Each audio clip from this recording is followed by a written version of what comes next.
आदाब दोस्तों, उम्मीद है आप सब खैरियत से होंगे। अंजुमन मुहिब्बान अहले बैत की तरफ से पिछले कई महीनों से हैदराबाद के निहायती चुनिंदा इंटेलेक्चुअल लोगों को हम बुला के उनसे टॉक कर रहे हैं, उनसे पॉडकास्ट कर रहे हैं, ताकि उनके जो तजुर्बात है, उनके जो स्ट्रगल है, वो हम सब के सामने आए और उनकी स्टोरी हमारे लिए इंस्पिरेशन, हमारे लिए मोटिवेशन बन सके। तो आज हमारे दरमियान जो शख्सियत मौजूद है, उनका नाम है जनाब मोहम्मद अजीज अहमद नूरी।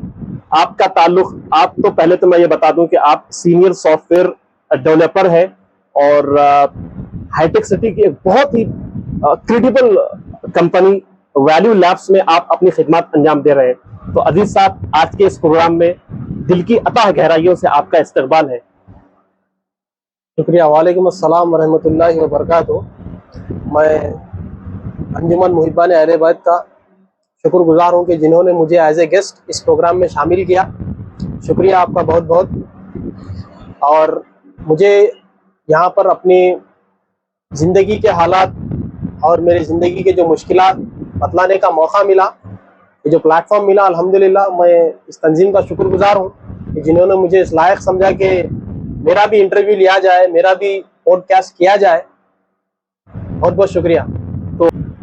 तो अजीज भाई, माशाल्लाह इस वक्त जो है आप एक बड़ी पोजीशन पे है और अपनी सर्विस दे रहे हैं। वैल्यू लैब्स में आप सीनियर सॉफ्टवेयर डेवलपर है। तो बुनियादी तौर पर हम सबसे पहले ये जानना चाहते हैं कि आपका जो बेसिक कैरियर जर्नी थी, उसके बारे में मुख्तसरन आप बताएं। कैरियर जर्नी है, ये काफ़ी बड़ी है। उसको मैं अपने शॉर्ट अंदाज में बताऊंगा कि हमारे एरिया मुशीराबाद में एक बहुत ही मशहूर स्कूल है, अंजुमन बॉयज़ हाई स्कूल, जिसमें मेरी इब्तदाई तालीम हुई, जहाँ पर मैंने एसएससी अव्वल दर्जे से कामयाब किया। कामयाब होने के बाद आगे हायर एजुकेशन के लिए मैंने एमपीसी मेरी स्ट्रीम को सिलेक्ट किया। अनवरलूम जूनियर कॉलेज जो नामपल्ली में है, वहाँ से अपनी एमपीसी इंग्लिश मीडियम से मैंने तालीम मुकम्मल की। फिर इसके बाद इंजीनियरिंग के लिए आमिना इंस्टीट्यूट ऑफ टेक्नोलॉजी जो कि शामीरपेट में है, वहाँ पर मैंने अपनी इंजीनियरिंग मुकम्मल की। मुकम्मल करने के बाद 1 से 1.5 साल के बाद मैं जो है ना फर्स्ट जॉब लिया हैदराबाद में ही।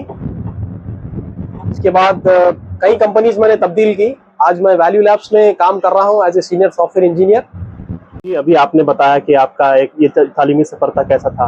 हम ये भी जानना चाहते हैं कि जब आप 10th क्लास में थे, हर इंसान कुछ ना कुछ स्ट्रगल होता है, तो आपके साथ किस तरह के हालात थे, आप उसको कैसे फेस किए? कि हर किसी की जिंदगी में जो है ना मुश्किलात के बाद ही जो है ना आसानी आती है।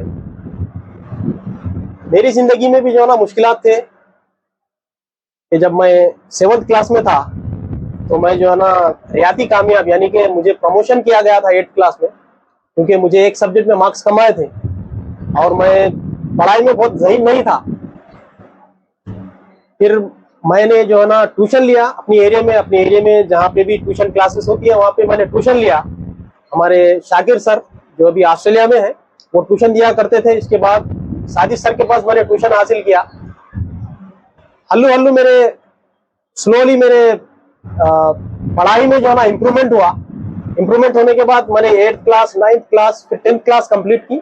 10th क्लास को जो है ना मैंने इरफान सर के यहाँ जो है ना ट्यूशन लिया जी। कि ये 10th क्लास कंप्लीट करने के लिए भी जो है ना मुश्किलात का सामना करना पड़ा, क्योंकि पहले तो हमको पढ़ने नहीं आता था। होमवर्क नहीं करने पे, याद नहीं करने पे हमको मार पड़ती थी। और फिर घर के हालात भी ऐसे नहीं थे कि हम जो है ना ट्यूशन को जाके जो है ना फीस भर के ट्यूशन लें। लेकिन हमारे एरिया में ऐसे लोग भी आज मौजूद हैं जो ये समझते हैं कि पैसा ही सब कुछ नहीं है, यानी कि पैसा मिलने से ही पढ़ाई मुकम्मल होगी। हमारे एरिया में ऐसे असातिज़ा मौजूद है जो फीस उनका जो है ना इंटेंशन नहीं है, बच्चे को आगे बढ़ाना, उसको उसके तालीमी मैदान में कामयाब करना, एक आगे की सीढ़ी उसको चढ़ाना, ये उनका मकसद है।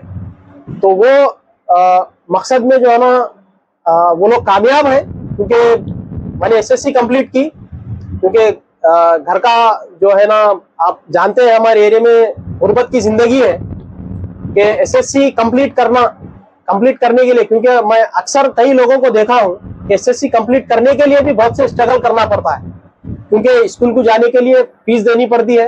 वो फीस भरने के भी जो है ना इस्तेताअत कई लोगों में, कई घरों में नहीं होती। लेकिन मेरे माँ बाप, जिन पे मैं कुर्बान हूँ कि उन्होंने मुझे काम कराने के बजाय मुझे जो है ना स्कूल में मेरी तालीम को जो है ना मुकम्मल करवाया। जी वो चाहते तो मुझे 200 रुपए 100 रुपए के काम पे रखा सकते थे, रखा के वो 100-200 से कुछ घर का काम निकाल सकते थे, मगर उन्होंने मुझे काम नहीं कराया। ये अलग बात है कि मैं जो है ना अपने घर के हालात की वजह से छोटे मोटे काम किया करता था स्कूल के दौर से ही। जी फिर एसएससी होने के बाद आगे की पढ़ाई के लिए मेरे माँ बाप ने मुझे बहुत सपोर्ट किया। मैंने एमपीसी स्ट्रीम ली। अब यहाँ पे मीडियम सिलेक्ट करना मेरे लिए बहुत बड़ा मुजाहिदा था, क्योंकि मैं था उर्दू मीडियम से। मैंने एसएससी कंप्लीट किया। हमने सुना था कि अब सब जगह इंग्लिश ही चल रही है और आगे अब किस मीडियम में पढ़ाई मुकम्मल की जाए, तो मैंने डिसाइड किया ठीक है हम इंग्लिश में ही पढ़ेंगे। अब जब एडमिशन लेने के लिए गए तो कॉलेज वाले बोले कि आप उर्दू से इंग्लिश में कैसा आते, नहीं होता आप। मैं बोला नहीं, मैं इंग्लिश में पढ़ लेता हूँ, मसला नहीं है। तो सर बोले ठीक है आप 2-3 दिन जो है ना क्लास में बैठो, अगर आपको समझ में आया तो आप लो, नहीं तो फिर उर्दू में कंप्लीट करो। अच्छा। तो फिर मैं जो है ना इंग्लिश मीडियम लिया। जी लेके 2 साल मैंने मेहनत की। मेहनत करके जो है ना एमपीसी को कंप्लीट किया। जी उसमें पहली बार तो मैं जब फर्स्ट ईयर में फेल हुआ था, एमपीसी में फर्स्ट ईयर में केमिस्ट्री में फेल हुआ था। तो फेल होने के बाद थोड़ा मायूसी थी, मगर हमारे एरिया के जो रहबरान हैं, जी जैसे कि मैं नाम लूंगा हाफिज रहमानी साहब जी, जो हमारे अम्मी का ये मामूल था कि बच्चे को जो है ना आगे बढ़ाना, आगे पढ़ाना, ये जुस्तजू मेरे अम्मी की थी। जी तो अम्मी बोले बच्चा फेल हुआ अब आगे क्या करना, अभी नहीं फेल हुआ पास हुआ तो फिर क्या करना वो अलग मसला है। जी। तो फेल हुआ बोल के अब रहमानी साहब के पास गए, अब्दुल हफीज रहमानी साहब। अब्दुल हफीज रहमानी साहब जो एवरग्रीन स्कूल चला रहे हैं जी उनके पास गए। तो उन्होंने बोले अच्छा फेल हुए ठीक है बोल के उन्होंने मेरे को रामनगर में जो है ना एक ट्यूशन में एडमिशन कराया मेरा। जी तो वहाँ पे मैं डेली जाता था, जाके सवाल जवाब याद करना, वहाँ पे टीचर थे उनसे पूछना, ये समझ में नहीं आया तो फिर मैंने फर्स्ट ईयर कंप्लीट किया, सेकंड ईयर आसानी से पास होगा। जी। फिर इसके बाद जो है ना मैंने एमसेट का एग्जाम लिखा। एमसेट का एग्जाम लिखने के बाद मेरा रैंक जो है ना बहुत ज्यादा आ गया था, क्योंकि मैं जस्ट पास हुआ था, 42 मार्क्स आए थे मेरे को। 2,09,979 रैंक था मेरा। तो इतना ज्यादा रैंक था, तो मेरा ये था कि अब तो मैं आगे जाने के लिए जा सकता नहीं सकता मालूम नहीं, रैंक तो आ गया, पास तो हो गया। अब इसके बाद आगे क्या करना नहीं मालूम, इंजीनियरिंग है, ये करना है, ऐसा करना नहीं मालूम। फिर हमारे अम्मी की जो जुस्तजू है, फिर वो क्या करेंगे, तो पूछेंगे लोगों से आगे क्या करना है। तो ऐसे ही क्या है, अब ये रैंक आने के बाद एमसेट में हमारे मोहल्ले के लीडर साहब है, उनके पास गए, ऐसा बच्चे को रैंक आया, ऐसा बच्चे को आगे पढ़ाना है, स्कॉलरशिप वो रहता करते ना, आप जरा बतलाइए। बोले अरे ये रैंक को कौन स्कॉलरशिप देते मियाँ, कहाँ पढ़ते तुम, मैं बता, ऐसा बोल के डिस्करेजमेंट हुआ मेरा वहां पे। मगर फिर भी मैं हार नहीं माना, चलो ठीक है इंजीनियरिंग नहीं तो नहीं हुई, डिग्री कर लेंगे। डिग्री के लिए जाके जो है ना मैं डिग्री में एडमिशन के लिए गया तो एडमिशन हो गए थे। अब फिर वहाँ पे हमारे मोहल्ले के कुछ लोग वहाँ पे पढ़ रहे थे, बच्चे स्टूडेंट्स थे अपने एरिया के भी, तो उनको बोला अरे भाई जरा फॉर्म दिला दो यार, एडमिशन ले ले तो भाई भी पढ़ लेता हूँ। तो बोले ठीक है चलो प्रिंसिपल को जाता हूँ, मेरे को पहचान था प्रिंसिपल, चलो बोल के गए। जाके बोल के रिक्वेस्ट करके फॉर्म लिए, एमपीसी पढ़ता हूँ डिग्री में भी करता हूँ कंप्लीट बोल के फॉर्म ले लेके आ गया। अब घर को आने के बाद अब पैसे होना एडमिशन को 15 से 20 हजार कुछ लग रहे थे लगभग। जब पैसे नहीं थे तो मैं थोड़े दिन में पैसे का अरेंजमेंट कर लेके कॉलेज को गया। एक दिन जब कॉलेज को जब जा रहा था तो वो टाइम पे हॉलीडे था, कॉलेज बंद था, मेरा एडमिशन नहीं हुआ। मैं घर को वापिस आ गया, अम्मी को फोन करके बोला अम्मी कॉलेज बंद है कहते आज, एडमिशन तो फिर मुश्किल है बोल के घर को आ गया। घर को आने के बाद 1-2-4 दिन में काउंसलिंग होने वाली थी एमसेट की। बोला ठीक है काउंसलिंग में जाएंगे, जाके देखेंगे क्या है क्या होता, देखेंगे जाके तो देखेंगे क्या होता बोल के चले गए काउंसलिंग में। जाने के बाद अब वहाँ पे काउंसलिंग में देखते हम सर्टिफिकेट देना है, वो सब पूरा प्रोसेस करके एक कॉलेज में मैं बी फार्मेसी लिया था आजाद कॉलेज में। अच्छा, तो बी फार्मेसी लेने के बाद घर पे आया, आगे बोला मैं ऐसा बी फार्मेसी लिया, अब हमारे अम्मी को जुस्ता जो अब बी फार्मेसी बोल तो क्या रहता है कि कैसा करना बच्चा ये लिया करते, कैसा करना उसमें पढ़ाना नहीं पढ़ाना कैसा करना, ये जुस्ता जो थी वो गोलियां बनाने का रहता कहते भाई मेडिकल की फील्ड है कहते ऐसा। अब लोग बोलते अरे मियाँ वो बाईपीसी करने वाले उसमें जाते हैं तो एमपीसी करके कैसा जाता उसमें। राइट। अब फिर वो मैं पहले तो लिया, अब फिर ये कहीं को लिया वो कहीं को लिया, एकदम कंफ्यूजन हो गया। अब फिर मैं क्या करा, फिर दूसरी काउंसलिंग थी उसमें गया, जाके कंप्यूटर साइंस सब्जेक्ट लिया दूसरे कॉलेज में। मगर वो सब्जेक्ट लेने से पहले हमारे दोस्तों में ये गुफ्तगू होती रहती थी, देख मियाँ आईटी नहीं लेना, देख अच्छा आईटी गिरते रहती चढ़ते रहती, हमको नहीं मालूम आईटी क्या है। हर कोर्स के नीचे आईटी रहता, देख सीएस आईटी रहता, computer science and information technology ऐसा कोर्स रहता, फिर ट्रिपल ई रहता, फिर ट्रिपल आईटी रहता, ऐसा बोल के हमारे दोस्तों में गुफ्तगू होती, देख मैं आईटी नहीं लेना है, देख सब लेना है आईटी नहीं लेना है, गिरते रहती कहते क्या है कि वो बोले ले लिया, उसमें एडमिशन ले लिया मैं, क्योंकि वो सिटी में था कॉलेज, उसमें एडमिशन ले लिया, जो भी है पढ़ लेंगे बोल के। एडमिशन लेने के बाद मेरी जो है ना इंजीनियरिंग की जर्नी शुरू हुई। इंजीनियरिंग से पहले एमसेट इंटर के बाद इंजीनियरिंग से पहले हमारे एरिया में जो है ना छुट्टियों के टाइम पे एक उमर आईटीआई बोल के हमारा जो इंस्टीट्यूट है अंजुमन ताजरानी फिल्म के अंडर में चलता है, उसमें कमेटी वालों ने जो है ना मुनव्वर जमा साहब जो आज के जाने माने मोटिवेशनल स्पीकर है, उनकी क्लासेस हुआ करती थी उमर आईटीआई में सुबह फजर के बाद। वहां पे मुनव्वर जमा साहब की क्लासेस हुआ करती थी? हाँ, फजर के बाद। तो ये किस जमाने की बात है? ये 2008 की बात है जी, 2007 और 8 की बात है। वो सुबह में जो है ना चेतक गाड़ी पे आते थे, सुबह फजर के बाद क्लासेस होती थी, 1-2 घंटे की क्लासेस होती थी, इसके बाद फिर वो चले जाते। मुनव्वर जमा साहब भी वहाँ पढ़ाते थे? हाँ, उनको बुलाया गया था वहाँ पे स्पेशल क्लासेस के लिए, स्पोकन इंग्लिश। तो यहाँ पे एक बड़ी अहम बात आप जिक्र किए कि आपके एजुकेशनल जर्नी में मुनव्वर जमा साहब यहाँ पे मुशीराबाद हैदराबाद का जो मशहूर इलाका है वहाँ पे आके पढ़ाते थे, और उसको जो इंतजाम करने वाला जो इदारा था अंजुमन ताजरानी चिल्म के तहत वहाँ पे वो होता था, क्लासेस होती थी। तो नाज़रीन आपको मैं बता दूं कि अंजुमन ताजरानी चिल्म पूरा मुशीराबाद का एक बहुत ही खदीम, एक बहुत ही जबरदस्त खिदमत अंजाम देने वाला इदारा है। इसके तहत कई तालीमी इदारे हैं, खासतौर पर लड़कियों के लिए, लड़कों के लिए। इस तरह से जो है एक उमर आईटी है, जैसा आप जिक्र कर रहे थे उमर आईटीआई में, तो वहां पे मुनव्वर जमा आके आप पढ़ाते थे वहां पे? हाँ, मुनव्वर जमा साहब फजर के बाद आते थे और इंग्लिश की स्पोकन इंग्लिश की क्लासेस दिया करते थे जी। वो 1 से 1.5 महीना तक वो क्लासेस चली। तो आप बड़ी अहम बात बता रहे कि आज मुनव्वर जमा साहब का जो मुकाम है, यानी उन्होंने भी एक सफर शुरू किया था होगा, तो उसका एक पड़ाव यहाँ पे अंजुमन उमर आईटी में भी रहा, क्योंकि आज तो लोग पूरी दुनिया उनको जानती है, बहुत बड़े मोटिवेशनल स्पीकर है वो जी, जिनके क्लासेस में, जिनके स्पीच में जो ना लाखों लोग फैजियाब होते हैं। उनके जिंदगी का सफर जो शुरू हुआ है, हमारे मशीराबाद में भी उनका एक पड़ाव था, वो क्लासेस दिया करते थे। और मैंने जो क्लासेस लिए इंग्लिश की, मुझे जो वक्त मिला था मेरे एजुकेशनल कैरियर में जी इंग्लिश पढ़ने के लिए जी, उतना ही वक्त उनकी क्लासेस में दिया हूं मैं।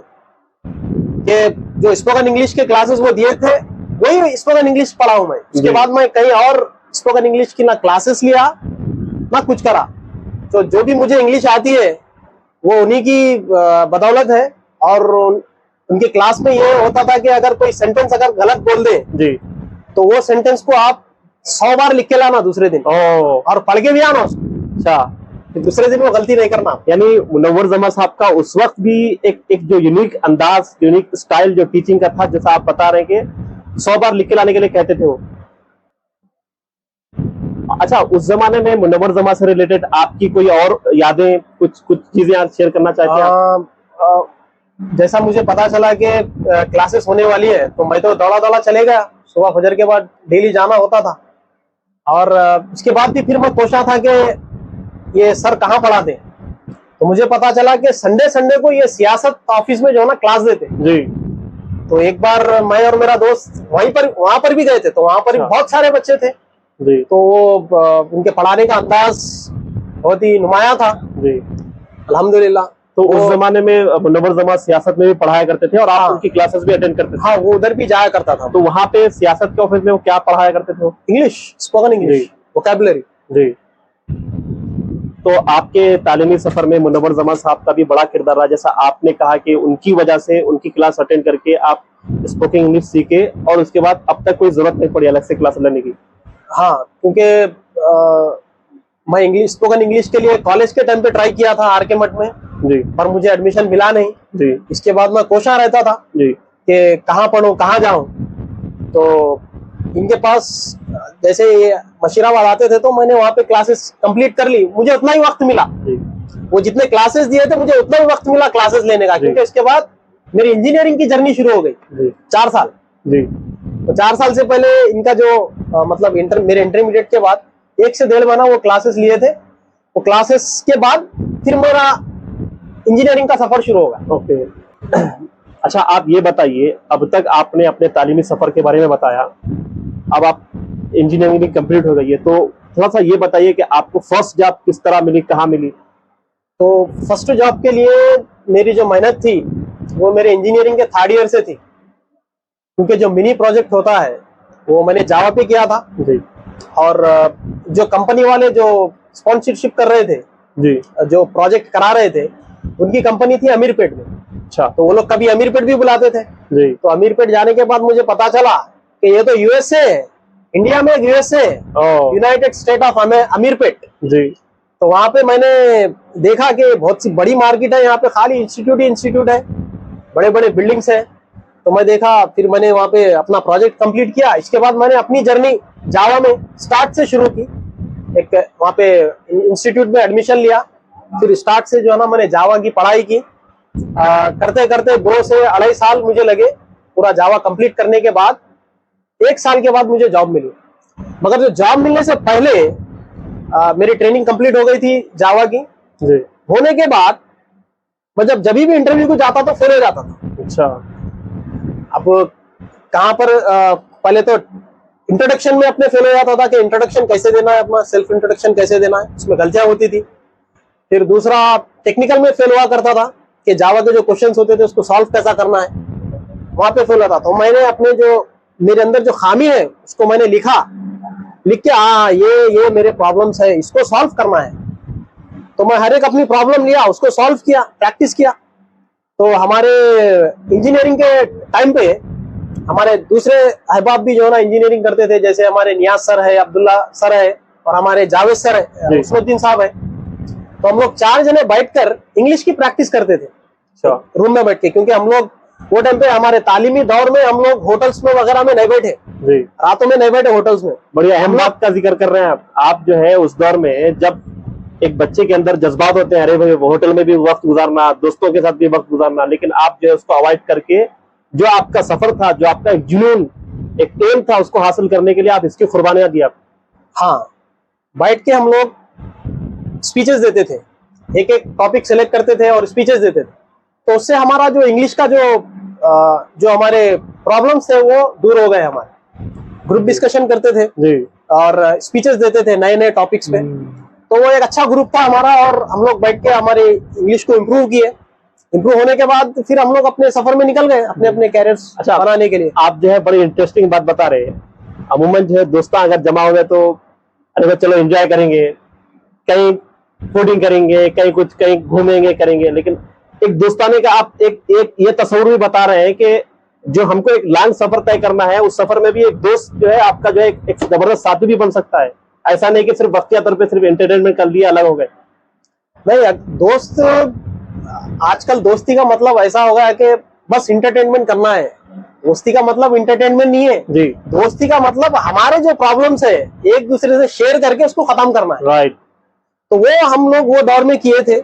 करने के बाद फिर हमारी इंग्लिश इंप्रूव हुई, फिर अलग अलग कंपनीज में हमने इंटरव्यूज दिए, मगर फिर भी टेक्निकल में मैं फेल हुआ करता था। तो मैंने सोचा कि मैं क्यों फेल हो रहा हूँ। मैंने देखा कि अरे भाई मैं तो इतना इन डेप्थ में पढ़ा नहीं, ये क्वेश्चन कैसे सॉल्व किया जाता है। तो मैंने फिर से ट्रेनिंग ली दूसरे इंस्टीट्यूट में जी। तो इंस्टीट्यूट में लेने के बाद फिर मैं जब इंटरव्यू को गया तो फिर जबरदस्त तरीके से इंटरव्यू क्लियर होना शुरू हो गया मेरा। इसके बाद मेरी पहली जॉब लगी 2014 में। जी। तो अब नॉर्मली जो है आपका जो है इस तरह से आपके पहली जॉब लगी और आपने अभी बताया कि कई सारे इंटरव्यूज आप फेस करे, तो इसके पीछे क्या रीजन था? इसके पीछे रीजन ये था क्योंकि हम जब इंजीनियरिंग करते हैं तो हमको ज्यादा थ्योरेटिकल बतलाया जाता है, प्रैक्टिकल कम होता है। और जो प्रैक्टिकल कॉलेजेस में होता है वो प्रैक्टिकल कंपनीज को जरूरत नहीं है। वो प्रैक्टिकल मतलब जैसे कि 20% कॉलेज में बताया जाता है मगर कंपनी को चाहिए 70%। जी। अब वो 50% गैप को हम फुलफिल करने के लिए हमको यूएसए जाना है। तो हैदराबाद में यूएसए है, यूनाइटेड स्टेट ऑफ अमीरपेट। तो क्यों बोला जाता है उसको? क्योंकि जो भी नया सॉफ्टवेयर, जो भी नई लैंग्वेज, जो भी नया कुछ इंट्रोड्यूस मार्केट में हुआ तो उसकी ट्रेनिंग अमीरपेट में आपको मिल जाती है, कोई ना कोई मेंटर मिल जाएगा। अच्छा, हम आगे और सवाल करेंगे। इस सब की जर्नी के बाद आप एक आध कोई ऐसा वाकया बताइए जो बहुत ही इंटरेस्टिंग हो, जो आप जिसको बयान करना, जिसको बताना जरूरी समझते हैं। एक वाकया है हमारा कि हम लोग 3 दोस्त थे, मैं, हमारे उस्मुद्दीन और हमारे खैसर भाई। हमारे खैसर भाई जो है ना मलकपेट में रहते थे। अब हम लोग का इंजीनियरिंग हो गया था जी। अब कोर्स को जाना बोले तो पहले तो कोर्स की फीस भरना, फिर जाना बोल तो फिर बस से आप, क्योंकि बस पास नहीं रहता, स्टूडेंट नहीं रहता जी। फिर बस का किराया ज्यादा रहता था। जी। क्या करना, पैसे नहीं रहते थे जाने के वास्ते, फीस कैसा भी भर लिए। अब क्लासेस अटेंड करने के वास्ते क्या डेली जाना है, अप एंड डाउन करना है, जी। बस का किराया वो होता था नहीं, क्या करना। तो हमारे खैसर भाई के पास गाड़ी थी पैशन, तो उन्होंने बोले ठीक है हम लोग तीनों टेबल बैठ के जाएंगे गाड़ी पे, पेट्रोल क्या शेयर कर लेंगे बोले पेट्रोल का। तो डेली ना मलकपेट से जो है ना हमारे उस्मुद्दीन साहब को यहाँ से मशीराबाद से ले लेते थे, फिर मेरे घर के पास आते थे, मैं बैठता था पीछे, तीनों मिलके जाते थे डेली। तीनों मिलके क्लास को जाना, नमाज पढ़ लेके क्लास स्टार्ट करना, फिर नमाज पढ़ के घर को आ जाना। जी। फिर उन्होंने जाते जाते हमको छोड़ देके चले आते थे। जी। तो बाज़ वक्त ऐसा होता था क्योंकि गाड़ी है, पानी गिर रहा, राइट। बसेस बंद है, जी। पेट्रोल पंप बंद है, ऐसे कई मुश्किलात हम फेस करें मगर हम क्लास को गए। एक वाक़या तो ऐसा है कि जब तेलंगाना फॉर्मेट, मतलब जो तेलंगाना के जो फॉर्मेशन के टाइम पे मूवमेंट चल रहा था, वो टाइम पे बसेस बंद हो गए।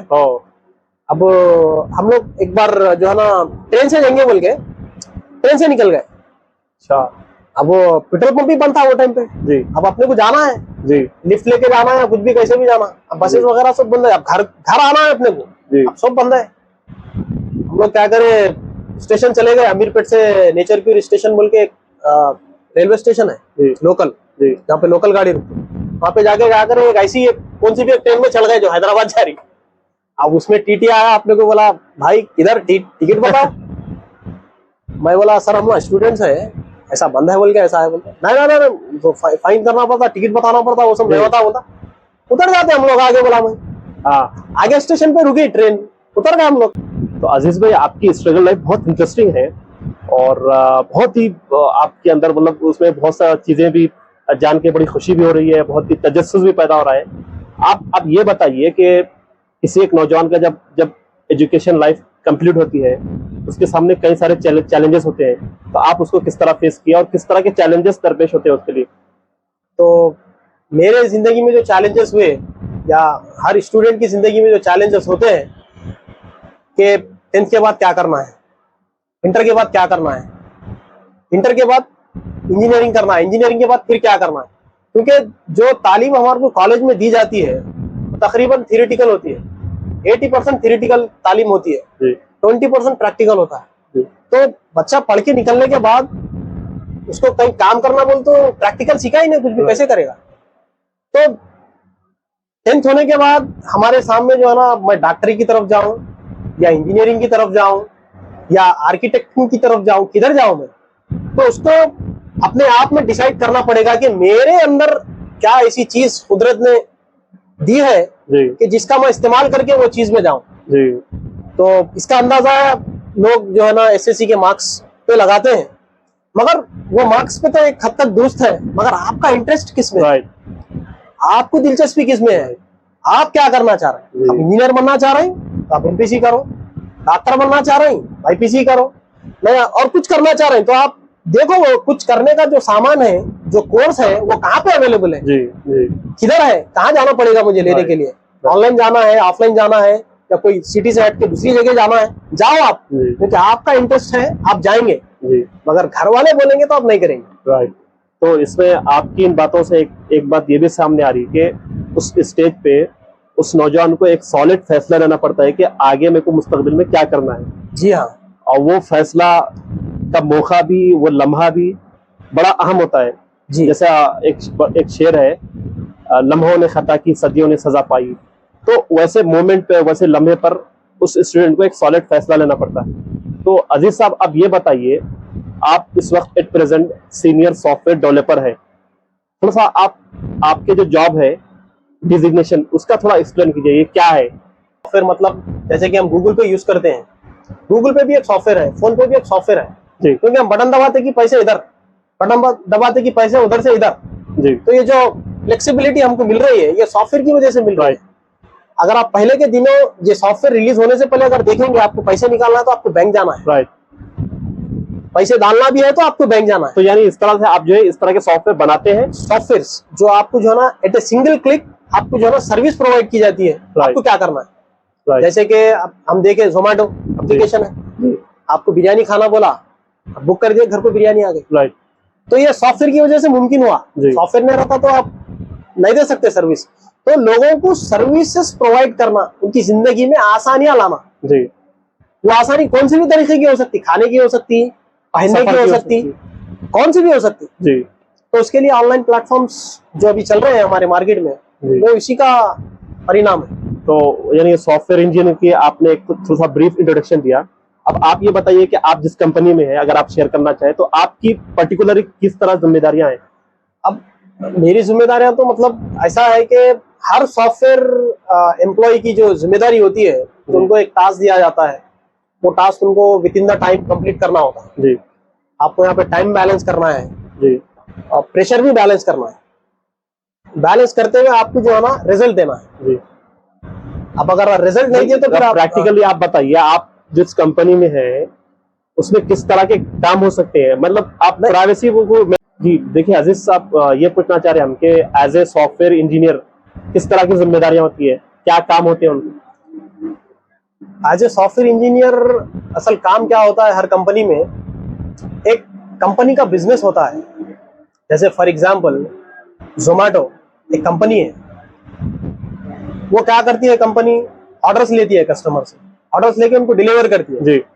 और हम भी ये इस्तेमाल करते हैं, ये सॉफ्टवेयर इस्तेमाल कर रहे हैं हम लोग अभी हमारी जिंदगी में, जोमेटो। जी। तो ये सॉफ्टवेयर बनाने के लिए एक टीम की जरूरत होती है, सॉफ्टवेयर टीम की जरूरत होती है। वो सॉफ्टवेयर टीम में जो है ना सॉफ्टवेयर इंजीनियर्स काम करते हैं। ओके। कि आपको ऑर्डर करना है, ऑर्डर पे क्या क्या चीज बतलानी है, कौन से इमेजेस बतलाने हैं, जी। रेट कैसा बतलाना है, राइट। फिर फर्स्ट स्क्रीन पे क्या होगा, सेकंड स्क्रीन पे क्या होगा, थर्ड स्क्रीन पे क्या होगा। जैसे हम ऑर्डर करते हैं, पहले जाते हैं सर्च करते हैं, जी। तो एक सर्च स्क्रीन होगा। जी। सर्च करने के बाद आप एक आइटम सेलेक्ट करते हैं उसमें, जैसे कि आपको बिरयानी खाना है, बिरयानी सेलेक्ट कर लिया आप। सेलेक्ट करने के बाद आपको क्या करना है, नेक्स्ट जाके कितने प्लेट होना है, आपको क्वांटिटी सेलेक्ट करना है। सेलेक्ट करने के बाद आपको अमाउंट पे करना है। अमाउंट आप ऑनलाइन पे करेंगे या कैश ऑन डिलीवरी देंगे, आपको सेलेक्ट करना है, सेलेक्ट करके डन करना है। तो यानी एक सॉफ्टवेयर में जितने फीचर्स होते हैं वो उस पर आप काम करते हैं? तो वो जो फीचर्स होते हैं उस पर एक टीम काम करती है। वो हर एक यूआई जो है, हर एक जो यूजर इंटरफेस है, उस पर अलग अलग बंदा जो है ना अपना अपना क्रिएटिविटी बतलाता है। राइट। फिर अगर मैं इन डेप्थ जाऊं तो एक होता है यूआई, यूजर इंटरफेस, जिसपे हम जो है ना बटन्स के जरिए हम उसको इस्तेमाल करते हैं। और बटन दबाने के बाद पीछे एक कोड लिखा होता है जो आपकी रिक्वेस्ट को लेता है, फिर वो सर्वर को भेजता है, सर्वर में आपका डेटा स्टोर होता है। फिर वो डेटा हम जो है ना डिलीवरी बॉय को देते हैं कि भाई यहाँ पे फलाना ऑर्डर है, आप जाके डिलीवर करो। फिर वो जाके ऑर्डर लेके फिर डिलीवर कर देते। तो सॉफ्टवेयर इंजीनियर जो है ना क्या करता है, आम आदमी की जिंदगी में आसानियां पैदा करता है। जी। अपने सर्विसेज के जरिए, अपनी क्रिएटिविटी के जरिए जी। वो चीज करते हैं। जैसे कि हम देखें जोमेटो हो गया, गूगल पे भी सॉफ्टवेयर है, जी। फोन पे भी सॉफ्टवेयर है। आपकी बैंक की एप्लीकेशन जो आप सिंगल टच में जो है ना पैसे डाल रहे भी, निकाल रहे भी, बैठे जगह, बैंक को जाने की जरूरत नहीं है, जी। एटीएम को भी जाने की जरूरत नहीं है। जी। आप गूगल पे में पैसे इधर डाले, उधर दोस्त को चले गए। तो ये पूरा सॉफ्टवेयर से जो है ना इजी हो गई हमारी लाइफ। अगर ये सॉफ्टवेयर खत्म कर दिया जाए तो फिर हमारी पुरानी जिंदगी आ जाएगी वापस। राइट। राइट। यानी आप ये बता रहे हैं कि पब्लिक लाइफ में एक सॉफ्टवेयर डेवलपर का बड़ा किरदार है, इस माने में कि उनको मदद फराहम करते हैं, किसी ना किसी तरह से सर्विसेज प्रोवाइड करते हैं आप लोग इनडायरेक्टली। जी। तो अब आप ये बताइए कि और इसमें देखा जाए तो एक बिजनेस होता है, वो बिजनेस को मेंटेन करने के लिए सॉफ्टवेयर है, वो सॉफ्टवेयर को बनाने के लिए सॉफ्टवेयर की टीम है। राइट। अब ये सॉफ्टवेयर की टीम ही पूरा काम नहीं करेगी जी। सॉफ्टवेयर तो रहेगी टीम, फिर इसके पीछे रहेगी सिक्योरिटी टीम, उसके पीछे रहेगी टेस्टिंग टीम, उसके पीछे रहेगी सर्वर की टीम, दूसरे टीम्स रहेंगे जी। मगर जो काम करना है पर्टिकुलर सॉफ्टवेयर इंजीनियर वो हर एक डिपार्टमेंट के हिसाब से अलग अलग होता है। जी। अजीज साहब, आप इस वक्त सीनियर सॉफ्टवेयर डेवलपर हैं। अगर सॉफ्टवेयर डेवलपिंग की फील्ड में कोई नौजवान आना चाह रहा तो आप उसको किस तरह बताएंगे कि क्या प्रोसेस है उसका? प्रोसेस तो बहुत इजी है मगर आपको थोड़ा जो है ना स्ट्रगल करना है उसमें। जी। क्योंकि आपको एक्सपर्ट बनना है। जी। आप इंटरमीडिएट कर लेने के बाद जैसे एमपीसी से कर लिए या कोई भी मैथ्स की फील्ड से आपने इंटरमीडिएट कंप्लीट कर लिया, जी। कर लेने के बाद आपको जो है ना अगर डायरेक्टली अगर जॉब होना है, आपको सॉफ्टवेयर इंजीनियर बनना है, जी। तो आपको देखा गया तो इंजीनियरिंग में एडमिशन लेना है आप। जी। 4 साल की इंजीनियरिंग करने के बाद आपको महारत हासिल करना है उसमें। मगर इंजीनियरिंग में क्या है आजकल उतनी प्रैक्टिकल नहीं रहता, तो आप इंटर के बाद भी जो है ना क्रैश कोर्स कर सकते हैं जी। सॉफ्टवेयर का। तो सॉफ्टवेयर एक वास्ट जो है ना बहुत बड़ा मार्केट है जिसके अंदर कई सॉफ्टवेयर है। तो आप कौन सा सॉफ्टवेयर में आप अपना करियर बनाना चाहते हैं? जैसे कि अगर हम देखा जाए जावा है, पाइथन है, जी। हमारा टेस्टिंग रिलेटेड टेक्नोलॉजीज है, जी। एसएपी है, डेटाबेस रिलेटेड सॉफ्टवेयर है, बहुत सारे हैं। आप किस में जाना चाह रहे हैं? तो आपको अपना इंटरेस्ट सेलेक्ट करके वो चीज में आपको महारत हासिल करना है, ट्रेनिंग लेना है, ट्रेनिंग लेके इंटरव्यू देना है। आप बता रहे कि ट्रेनिंग लेना है, तो ट्रेनिंग मोस्टली ज्यादातर कहाँ पे मिलती है इसकी ट्रेनिंग? इसकी ट्रेनिंग यूएसए में मिलती है। यूएसए मतलब यूनाइटेड स्टेट ऑफ अमीरपेट। अच्छा, अमीरपेट। आपको अमीरपेट जाना है, जी। जाके आपको प्रैक्टिकल नॉलेज लेना है वहां से। जी। प्रैक्टिकल नॉलेज लेके आपको फिर इंटरव्यूज को जाना है। राइट। अगर आप इंजीनियरिंग कर रहे हैं तो मैं तो यही सजेस्ट करूंगा कि 3rd ईयर से आप अपनी प्रैक्टिकल ट्रेनिंग स्टार्ट कर दो। ओके। अगर आप इंटर में हैं, इंटर के बाद अगर हम इंजीनियरिंग फील्ड में जाना चाह रहे हैं जी। तो भी आप सॉफ्टवेयर की ट्रेनिंग स्टार्ट कर दो, क्योंकि क्या होगा वक्त से पहले आप रेडी हो जाएंगे। रेडी हो जाएंगे। रेडी होकर अगर फॉर एग्जाम्पल आपने पाइथन कोर्स कर लिया, पूरा एंड टू एंड आपने सीख लिया पाइथन, आपको जॉब नहीं मिल रही तो आप फ्रीलांस भी काम कर सकते हैं। आपको ऑनलाइन आपको फ्रीलांस वर्क मिलेगा। राइट। फ्रीलांस वर्क मिलेगा तो आप वो वर्क करके देंगे तो आपको डॉलर्स में अमाउंट मिलेगा। जी। नहीं, आपके पास अगर क्रिएटिविटी है, जैसे कि आप कुछ ऐप बनाना चाह रहे हैं जो अभी मार्केट में नहीं है, जी। जो अगर बनने पर आपको उसका डिमांड होगा, फिर उसका बिजनेस बहुत बड़ा होगा, जी। तो आप अपना खुद का स्टार्टअप कर सकते हैं वो ऐप से। अजीज भाई, कहीं ना कहीं एक सवाल ये होता है कि कॉर्पोरेट वर्ल्ड में या फिर कहीं दूसरी जगह क्या डिस्क्रिमिनेशन होता है या किया जाता है, इस पे आपका क्या रिएक्शन है? डिस्क्रिमिनेशन तो मतलब लोगों के जहन में है, ऐसा कंपनी में होता बोल के नहीं है। क्योंकि कंपनी की पॉलिसीज क्या है, ड्रेस कोड फॉलो करो, हाइजीन मेंटेन करो, और जो पॉलिसी फॉलो करना है, जो ड्रेस कोड फॉलो करना है वो फॉलो करना है। जी। अब अगर कोई बंदा है जो पूरा रिलीजियस है, जो फुल्ली रिलीजन को फॉलो करता है, जी। उसके लिए कोई रोक टोक नहीं है। हाँ, अलबत्ता आपको जो है ना कंपनी में जाने के बाद आपको बोलेगा कोई भी, अरे भाई ये अलाउ नहीं है, तो वो उसकी ड्यूटी है, क्योंकि आपको सिक्योरिटी गार्ड पूछेगा भाई ये ड्रेस कोड अलाउ नहीं है, आप कहीं को आ रहे हैं, जी। तो वो उसकी ड्यूटी है पूछना। जी। तो आपकी ड्यूटी क्या है, आप उसको सही से रेस्पॉन्ड करना, और हुआ तो उसको कुछ ईमेल वगैरह आपके पास रहेगा कि ऐसा अलाउ है, एक्सेप्शन है, जी। ऐसा अलाउ है, ऐसा बोल के आप बात कर सकते हैं। कुछ मसला नहीं है, क्योंकि आपको अगर कोई पूछ लिया तो तैश में आने की जरूरत नहीं, अरे भाई ऐसा कैसा मेरे को पूछा, ऐसा नहीं है। जी। वो बंदे का ड्यूटी है, आपकी ड्यूटी क्या है, आप उसको रेस्पॉन्ड करो। सवाल ये भी है कि जब कॉर्पोरेट लाइफ में आने के बाद किस तरह के चैलेंजेस पेश होते हैं, कुछ आप बताएं उसके बारे में। चैलेंजेस तो पहला जो है ना वक्त, आपको वक्त को बैलेंस करना है। फिर आपकी जो है ना रोजमर्रा की जो जिंदगी है जी। वो, फिर आपकी जो कंपनी की जिंदगी है, जो काम की जिंदगी है, जी। वर्क जो आपको वर्क करना है, वो दोनों को बैलेंस करना है। फिर उसके साथ साथ आपको साइड भी देखना है, क्योंकि अगर आप वर्क फ्रॉम ऑफिस कर रहे हैं तो आपको डेली जो है ना अप एंड डाउन करना है ऑफिस को। अगर आप वर्क फ्रॉम होम कर रहे हैं तो फिर घर में बैठ के आपको काम करना है। जी। तो दोनों में भी अगर आप देखा जाए तो हमको 8 से 9 घंटे सिस्टम पे बैठ के काम करना है। जी। यानी आप ये बता रहे हैं कि अपनी पर्सनल लाइफ और प्रोफेशनल लाइफ को मेंटेन करना है। जी। अभी आपने 2 टर्म इस्तेमाल किया, वर्क फ्रॉम होम और वर्क फ्रॉम ऑफिस। आपकी नजर में कौन सा बेस्ट हो सकता है अगर ऐसे किसी को ऑप्शन मिले? अभी तो हर कंपनी वाले जो है ना हाइब्रिड मॉडल फॉलो कर रहे हैं, क्योंकि वर्क फ्रॉम होम 2 days और 3 days, work from office 2 days और 3 days, जी ऐसा फॉलो कर रहे हैं। और लोगों को आदत सी हो गई है कोविड के बाद कि वर्क फ्रॉम होम करें, जी क्योंकि वर्क फ्रॉम होम करने से हो क्या रहा है, आपके 3 से 4 घंटे जो आपको ऑफिस जाने और आने में लगते हैं, वो आप अपना आधा काम खत्म कर लेंगे उसमें, जी और 4 घंटे आपको काम करना है, तो आपके बहुत सारा वक्त आपका बच जाएगा जी और आप अपनी फैमिली को भी टाइम ज्यादा से ज्यादा दे सकेंगे, जी अब दोस्त अहबाब को टाइम दे सकेंगे, जी शादियों वलीमों में आप जा सकेंगे, तो बहुत सारे आपको जो है ना मौके मिलते हैं अगर आपका वक्त बचता है। जी वरना फिर वही 9 बजे जाओ, 6 बजे आ जाओ, जी।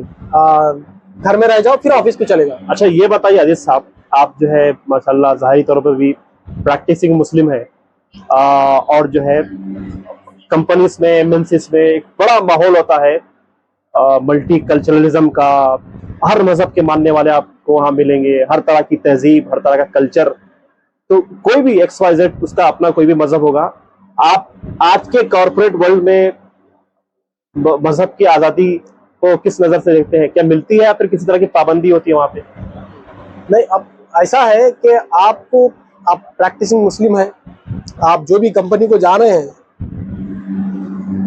अब इंटरव्यू को जाने टाइम पे आपको पता चल जाएगा कि ये कंपनी आपको अलाउ करेगी या नहीं करेगी। जी, नॉट ओनली प्रैक्टिसिंग मुस्लिम, अगर कोई दूसरे और मजहब की वजह से हिंदू भाई है, जैसा क्रिश्चियन है, वो अगर अपने मतलब अपनी रिलीजन को प्रैक्टिस करते हुए अपनी प्रोफेशनल लाइफ जी मेंटेन करना कर सकते हैं, क्योंकि ऐसा कोई रूल नहीं है।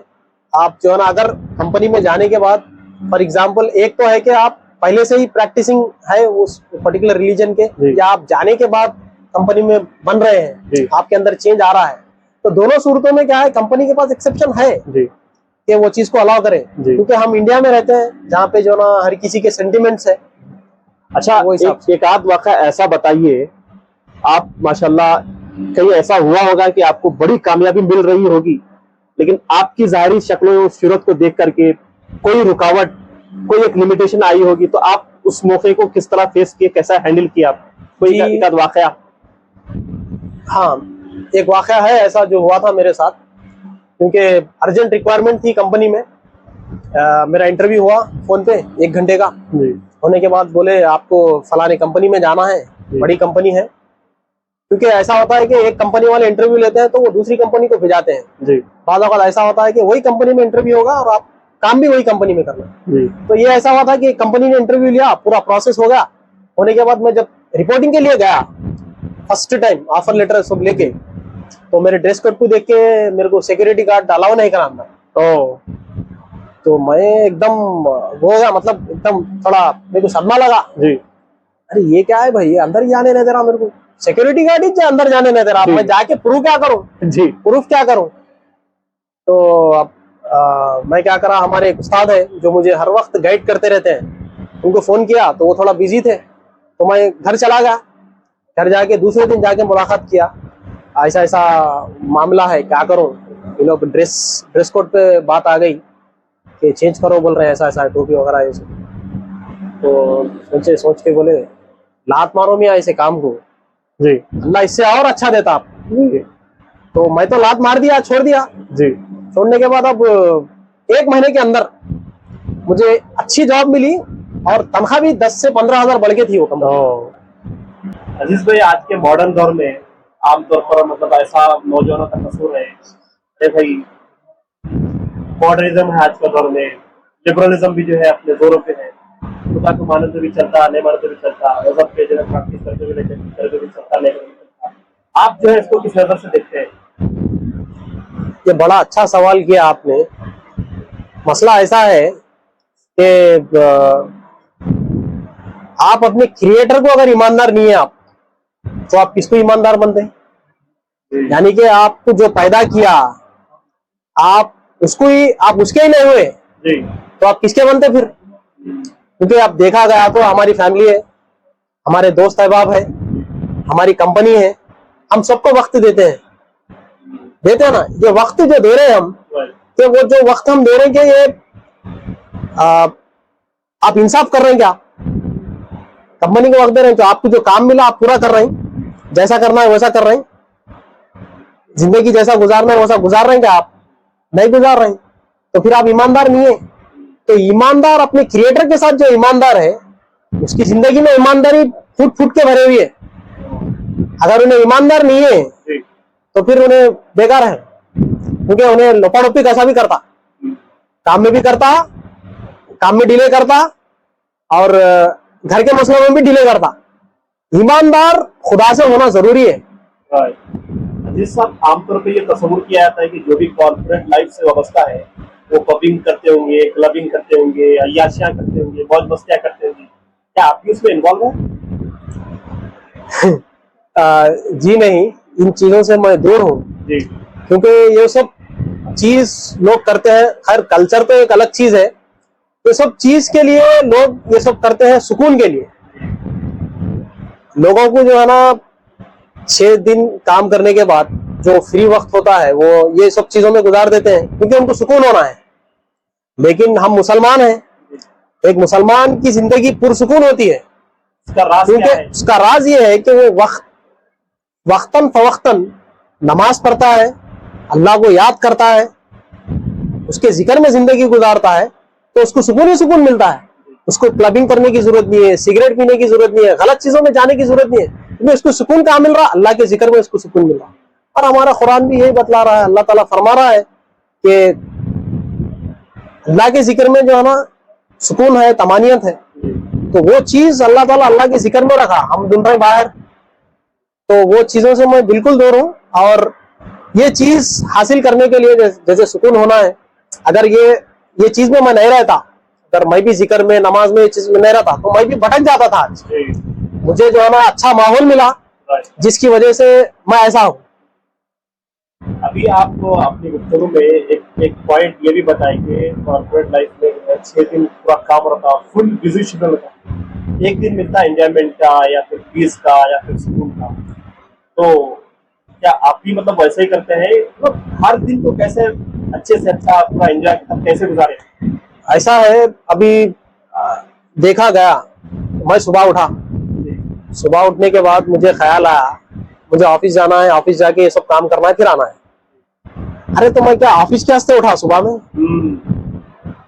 मेरी जिंदगी का मकसद कुछ और है, ऑफिस नहीं है। ऑफिस तो एक पार्ट है, बीवी बच्चे भी एक पार्ट है, मगर आपका असल मकसद क्या है? वो मकसद को अगर आप सामने रखेंगे तो आपकी जिंदगी पुरसुकून हो जाती है। खाली हफ्ता इतवार सुकून नहीं, पूरी जिंदगी सुकून वाली हो जाती है। तो आप वो चीज, अच्छे दोस्त बनाओ, उनकी सोबत में रहो।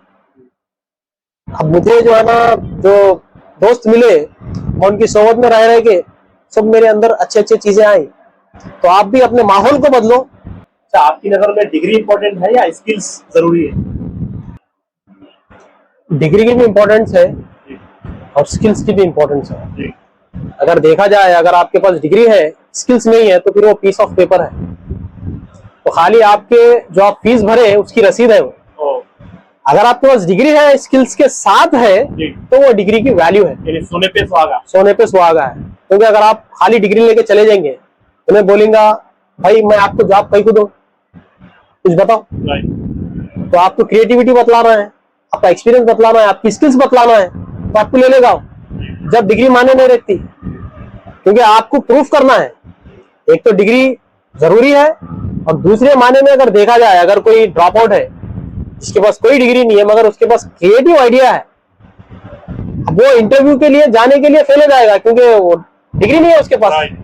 तो अब उसको अपना मैसेज कंपनी तक पहुंचाना है कि मेरे पास ये प्रोडक्ट है, ये आइडिया है, इससे आप कई डॉलर्स बना सकते हो। यानी आप ये कह रहे हैं कि डिग्री सब कुछ नहीं है, डिग्री के बाद भी अभी इश्क इम्तिहान और भी है। जी हाँ, यानी स्किल्स भी होना जरूरी है।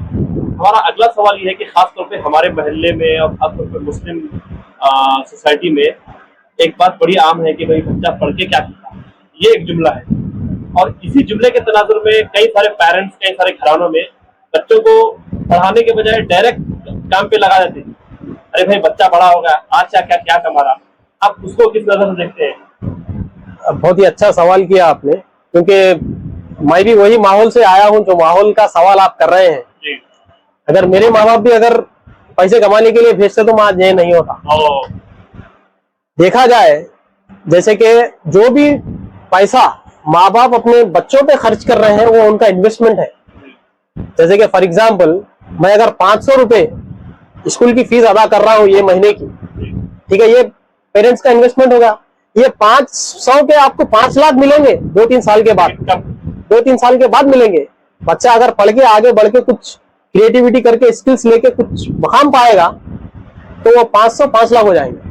तो आपको 500 रुपए इन्वेस्ट करना है या वही बच्चे को काम पे भिजा के 500 कमाना है, ये आपको डिसाइड करना है। क्योंकि मेरे माँ बाप ने तो ये डिसाइड किया कि तू जा, तो 5 लाख हो ना। आपने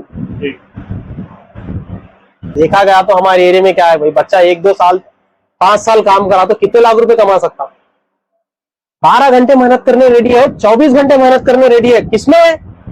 जिस्म के वर्क में, हाथ और पैर मारने में रेडी है, हर कोई रेडी है, मगर दिमाग के खेल में रेडी नहीं है कोई। आप अगर अच्छे मुकाम पे आ गए, आपको 8 घंटे काम करना है खाली, इसके बाद फ्री है आप, सैटरडे संडे छुट्टी है आपको, तो वो करना नहीं चाह रहे क्योंकि बदलाने वाले नहीं है। तो यानी आप पेरेंट्स से भी ये कहना चाह रहे हैं कि हमारा जो माइंडसेट जो बना हुआ है उसको चेंज करने की जरूरत है। हमारे पेरेंट्स का इसमें बहुत अहम रोल है, क्योंकि अगर वो चाहेंगे तो उनका बच्चा डॉक्टर बन सकता, इंजीनियर बन सकता, IAS IPS ऑफिसर बन सकता, मगर वो लोग बनाना ही नहीं चाह रहे तो कैसा बनेगा उन्हें। फिर बच्चे के अंदर भी दिलचस्पी रहना, माँ बाप भी वो चाहना, ये मिलना बहुत किस्मत की बात है। अच्छा, ऐसा होता है कि कई घरानों में बच्चे तो पढ़ना चाहते हैं लेकिन घरेलू मसाइल की वजह से या फिर किसी माँ बाप की प्रेशर की वजह से कहीं ना कहीं अब आप देखिए कि एक लड़का है, उसकी 2-3 बहनें हैं, बड़ी बहनें या छोटी, पहले उसकी शादी करना होता है, तो ऐसे मौके पे एक बड़ा चैलेंज होता है माँ बाप के लिए भी और उस स्टूडेंट के लिए। तो उस बेस को किस तरह हैंडल किया जाए? जी, अगर आप देखें, आप जैसा बतला रहे हैं, तो ये मैं सोचा था कि अगर मैं ये मुकाम पे नहीं रहता, अगर मैं काम करता तो मैं भी कुछ पैसे जमा करता, बहनों की शादियां वगैरह करता, फिर मैं वही काम में अपनी जिंदगी गुजारता था। अगर यहाँ पे देखा गया, वो बच्चा जो पैसे कमा रहा है अभी, उन्हें कितने साल में वो पैसे जमा करेगा शादी के? 2 साल, 3 साल, 4 साल मेहनत करेंगे ना। मेहनत करने के बाद अब कितने पैसे जमा करेगा? 5 लाख 10 लाख, एक बड़ी रकम बतला रहा हूँ। अगर उन्हें दिमाग का इस्तेमाल करके जो वक्त उन्हें 5 लाख 10 लाख कमाने में जो हार्डवर्क कर रहा, वो स्मार्ट वर्क अगर करेगा तो 5-10 लाख रुपए नहीं कमाएगा, उन्हें करोड़ों में खेलेगा। जो बच्चा करोड़ों में खेल सकता, वो बच्चे को आप 500 रुपए का बना दिए, 1000 रुपए का बना दिए, 20,000 का बना दिए, उन्हें उस पर मेहनत करा तो कितने कमाता। वो सोचने की जरूरत है, हमारे सरपरस्तों को सोचने की जरूरत है। मिर्ची चटनी हुआ तो खाओ, बच्चे को पढ़ाओ, काबिल बनाओ। अगर उन्हें काबिलियत अपने अंदर ला लेगा, उसको जॉब नहीं तो नहीं मिली, उन्हें वो काबिलियत किसी और को दे के बहुत सारे काबिल लोगों को पैदा कर सकता, उन्हें वो काबिलियत पैदा कर सकता लोगों में। तो अपने बच्चे को जो है ना पढ़ाओ, AI भी सिखाओ। अभी जो AI का दौर चल रहा है, तो अपने बच्चों को पढ़ाओ, AI के साथ पढ़ाओ। हमको दौर के साथ चलना है, दौर के पीछे नहीं जाना है। हमको जो करंट चल रहा है उसके साथ सिंक होकर हमको चलना है। पढ़ाई के साथ साथ हमको हिम्मत की भी जरूरत है। अगर आपके पास हिम्मत नहीं है तो आप पढ़ के बेकार है। आप हिम्मत होना, क्योंकि आप कौन से भी फील्ड में चले जाओ, कौन से भी शोबे में चले जाओ, आपको इंटरव्यू देना है, बात करना है, हर एक चीज आप जो करना चाहते हो वो बतलाना है। आपके पास अगर बोलने की हिम्मत नहीं है, फेस करने की हिम्मत नहीं है, तो आप पढ़ लिख के क्या करें? कुछ भी नहीं करें। तो किसी शायर ने कहा है कि हिम्मत मर्दा मदद खुदा। तो हिम्मत करो, आगे बढ़ो। नाज़रीन, ये थे आज के हमारे मेहमान मोहम्मद अजीज अहमद आरफी नूरी। आपने बड़े जबरदस्त अंदाज में अपने ख्यालात का इजहार किया, अपनी स्ट्रगल लाइफ के बारे में बताई और बहुत सी बातें बताई। अगर इस सब को अल्लामा इकबाल के एक शेर में कंक्लूड किया जाए तो वो शेर ये हो सकता है कि उठ के अब बज़्म जहां का और ही अंदाज है, उठ के अब बज़्म जहां का और ही अंदाज है, मशरिक़ो मग़रिब में तेरे दौर का आगाज है। तो नाज़रीन, बेहद शुक्रिया।